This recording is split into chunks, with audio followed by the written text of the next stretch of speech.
Leroy McCoy, recording live from Patmos, here where we contemplate things that not everybody would usually think about over the course of their life. And we dive in depth in these things and evaluate them and see how they fall into place. And before I even start, I'll talk about what I want to talk about evolution. I believe in evolution to a certain extent. Not in the extent that we evolved from single-cell organisms and then we just, turned into fish, and then fish grew legs, and then that is then eventually this. I believe in evolution in the way that if a certain group of people, isolated scenario, isolated area, live in a certain way for generations, they will eventually adapt to that to live best in that area. Like the birds with the beaks, this one bird, his beak was a little bit different, so he could eat different kinds of nuts. So open up a whole new food source for him and his kids and their kids, and so things like that. I'm not gonna say I believe, but it's very plausible about some interbreeding. There was some pre-form of humans, some not very intelligent, but had the limbs, 10 fingers, 10 toes kind of thing, and they were, because we have a lot of reptilian DNA, so I don't want to say Anunnaki, we got. It could be some kind of interbreeding, some kind of genetic manipulation with the old form of humans with if you want to say aliens, angels, extraterrestrial. It depends really where you stand or what's your viewpoint, or your point of view, what you want to call these beings. But that is very possible, and there's a lot of reptilian DNA, for web fingers, and in the womb we have web fingers and toes, but a gene is activated that eats away at that, so we come out. But there's a lot.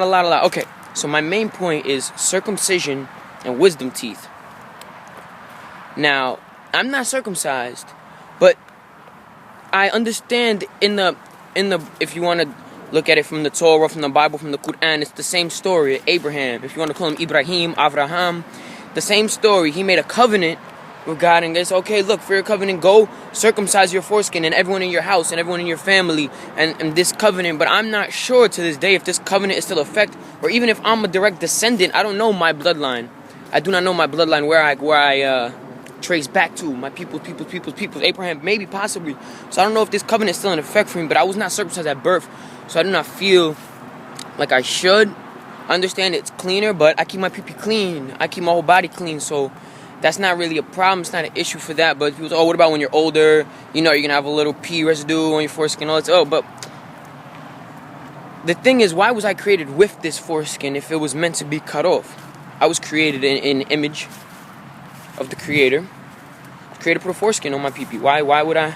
And wisdom teeth as well, because my wisdom teeth are just starting to come in. I got holes in my gums, because they came in, but they didn't come in all the way. And now I'm paranoid if I eat food, that a piece or a particle of the food is gonna get trapped in a hole in my wisdom tooth, and then it's gonna have a big infection. So I've been a lot of salt, rubbing salt on my gum, rinsing with salt water. I'm mashing up all my food, really paranoid, really messing me up. And I went to the dentist finally. He's like, yeah, you might have to get them pulled out. You might.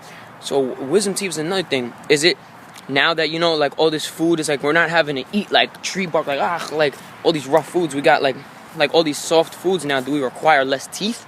Is that evolution? I believe in evolution in that way. People have not, our pineal gland supposedly was way bigger than what it is today. So we stopped using all these generations of not really utilizing this part of our brain, and it atrophies, gets smaller and smaller and smaller. And our appendix was a little thing, who knows the origins of the appendix and how that thing came about. But these things were incorporated into us. We have them, and I think it's for a reason. I have a foreskin for a reason. Maybe it's from some kind of protection. I feel if I didn't have a foreskin, it would hurt me. I could I guess after a while it would desensitize the tip. But whatever. Circumcision. I'm not sure if this covenant is still in effect today. It depends, and that's another standpoint. But I know the Jews do circumcise their babies, and the Muslims do circumcise their babies too. And I think it's at 8 days. I don't know if they both do it at 8 days or whenever, but 8 days was the day that they chopped the tip. So yeah, and wisdom teeth. Is it that we're not using these teeth as much now? But why is it called such an inconvenience? I understand if they hurt you, they pain you a lot, then remove them. I want to wait for mine to grow in and then see what happens. So that's what I want to talk about to you guys. Circumcision and wisdom teeth and evolution and how how it all fits into place. You know what it is? That's life. It's a puzzle. We have all the pieces in front of us. We just have to connect the dots and put the pieces where they go, and we'll get a clearer understanding of these things.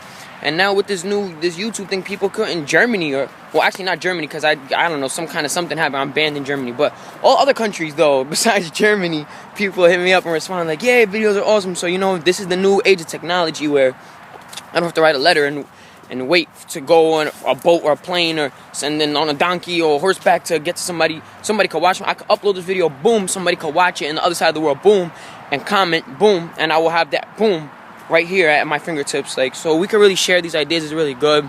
I love the input from everybody. I love it. I truly appreciate it, because you know what? I have a unique standpoint and point of view on one thing, but you know what? Somebody looking at it from the other side of the world has a very different thing, and you know what? That is a very valid point as well, and I appreciate everybody's input. I love all of y'all. Be easy, my kneesies. Alhamdulillah. And that's it. Shall meet again, here or in the astral plane. Should meet up there. Holla.